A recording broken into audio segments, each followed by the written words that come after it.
With so many cars built, Cannibal, Heart Attack 2.0, and the nameless car over there.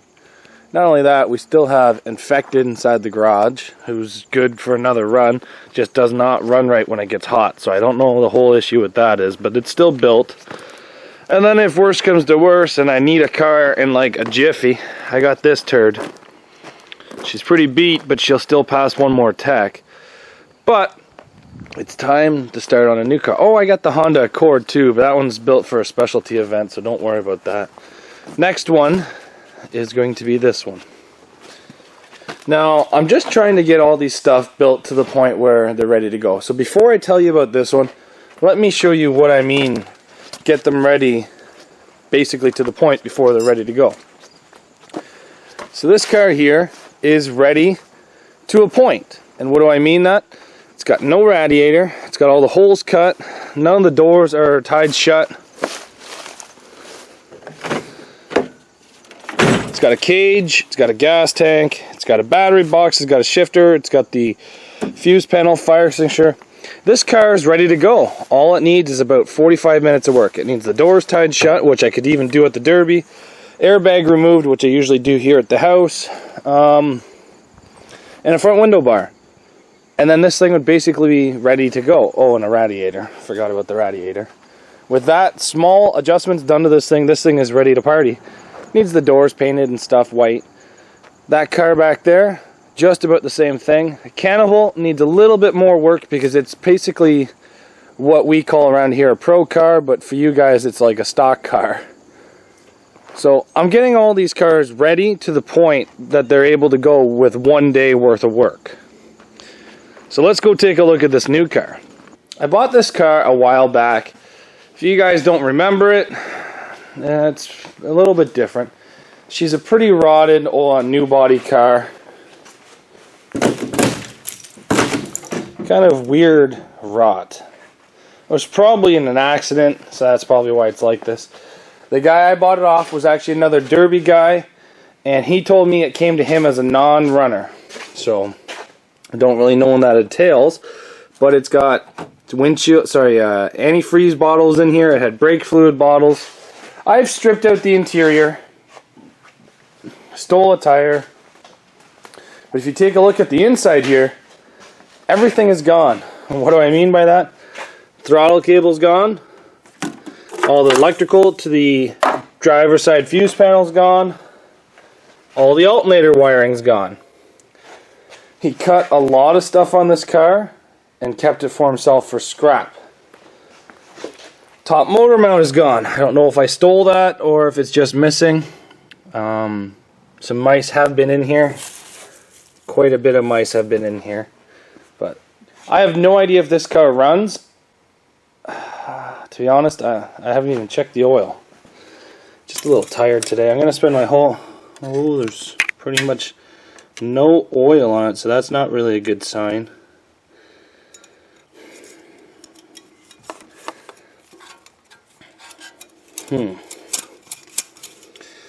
I'd really like to build this car and then test the motor, but... Oh, that's not good. Go back in there. I'd really like to build this car and then test this motor, but I'm pretty leery about this. Maybe I should test this motor and then build the car. What happens if I spend all this time today building this car and the motor is junk?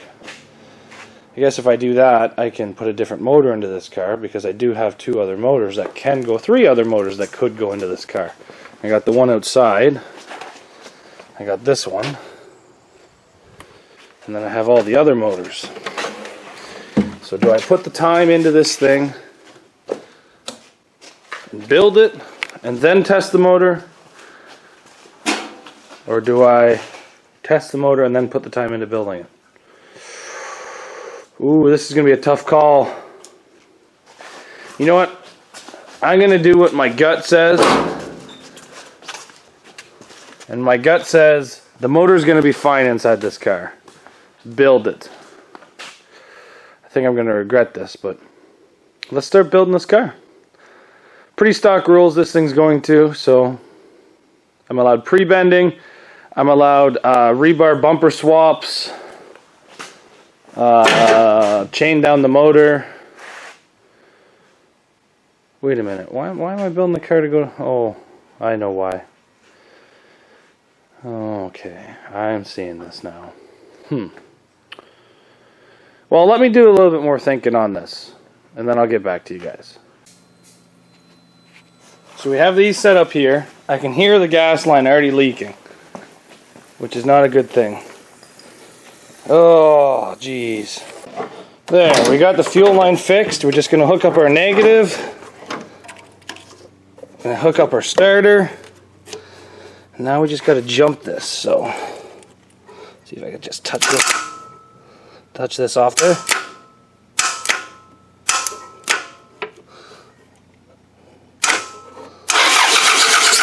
Come on, come on, come on.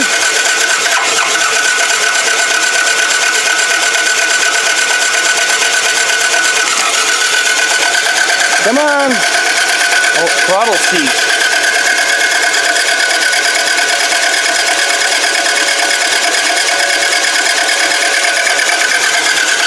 See if I got some quick start here.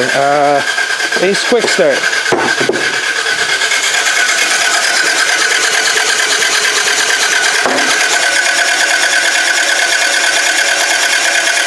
See if I can two-hand this.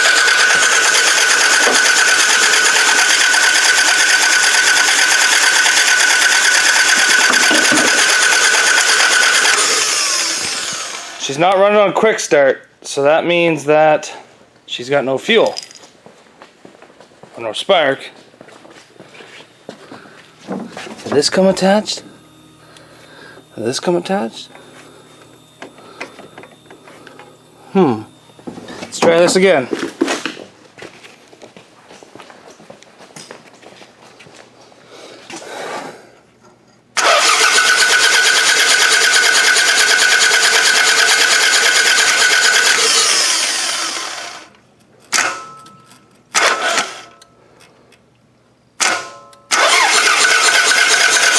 Come on, start.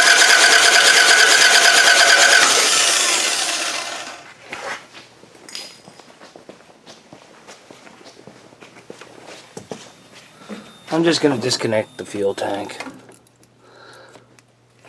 going to rehook up the negative to the computer and see if we can get some spark.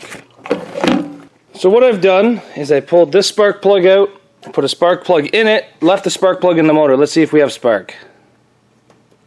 Okay, you ready? Nope, nope, nope, nope, nope.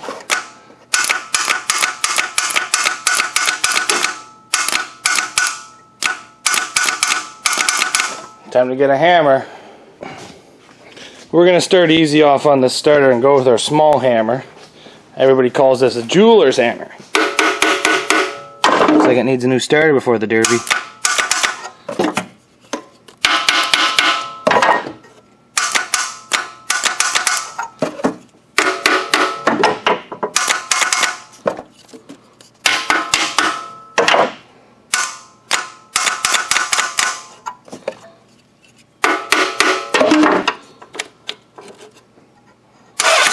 Okay, let's see if she gets spark. She's got spark. She's got spark. So let's see if she'll turn over on quick start now. Let's throw some of this quick start into here.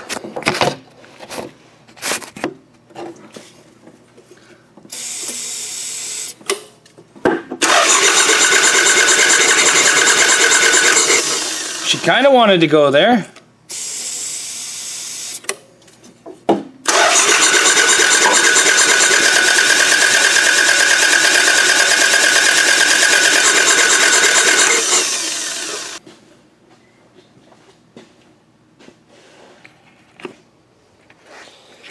Alright, I found the issue. It's taken me about 20 minutes, not even 20 minutes, a total of 20 minutes to hook up the fuel tank, hook up the battery, hook up my standalone harness, run the booster cables, this, quick start, checking for spark. It's got spark and it's got really good spark, but you want to know what this thing doesn't have? This car doesn't have timing. What do I mean by that? Let me show you. I'm going to get a tripod and everything. Just hold on 2 seconds. So what you guys are looking at here is the top of the motor. There's that spark plug wire I pulled out. As you can see, I can shove it back in there. This is your timing belt cover. Now I've just taken a green Robertson screwdriver, which is a tool that does not get used up here a lot in Ontario, Canada. Probably even less down in America because you guys don't have Robertson. So, you see this belt? I don't know if you guys can see it. There. See if I can just snap this cover off. Oh, I just bent the screwdriver. You see this belt right here? That's your timing belt. It should turn when you're turning the car over. So let's turn it over. Right. Now. Oh, that's right. That belt's not even moving. Well, let's just see if we can do this here. Look at that screwdriver now. She's great for those screws that go around corners. Looks great that way, not so good that way. Okay, let's see if I can do this. A little difficult. I think we might have to get a different screwdriver though. Oh well, let's see if I can just get this out of here. There you go. That's your problem right there. Oh. This seems to be our problem right here. This broken timing belt. You guys want to take a good look at that? Just snapped. It's probably why this guy could not get this car to run. You ever hear that joke where the snake crossed the road? She didn't, mate. She didn't make it across the road. My accents are horrible, if you guys might have told from a couple of my older videos. But, yeah, so this timing belt is junk. That's why this motor would just not fire there. I can do timing belts. I actually have another one right back here on the wall. Hold on. Voila! This is the one out of the car. This is the one that's going to go into the car. These, I believe I paid like $10 for them on Rock Auto.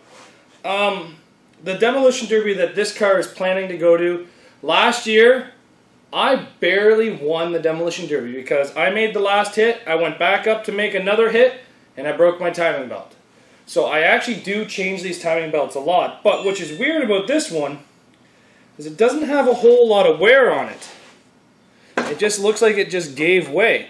So it actually, you can see where we've been turning it over when it's been broken because it's pretty much all melted right in that spot. I wonder if there's a bolt in there or something because there's one bolt missing off the timing cover. So if the bolt fell down there and wedged itself between the crank and the actual belt, it would break the belt. So I'm pretty sure this motor will run. The gentleman I bought it off told me that it's a non-running motor. He said when he bought it, it didn't run, so that's why he stripped it to the point that he sold it to me. So with this piece here, I'm pretty sure I can get this motor to run. So I could build the car, or I could put the new timing belt into it and see. I was going to, you know what? I'm going to put this timing belt in here and make sure this thing runs. Seems like a smart thing to do.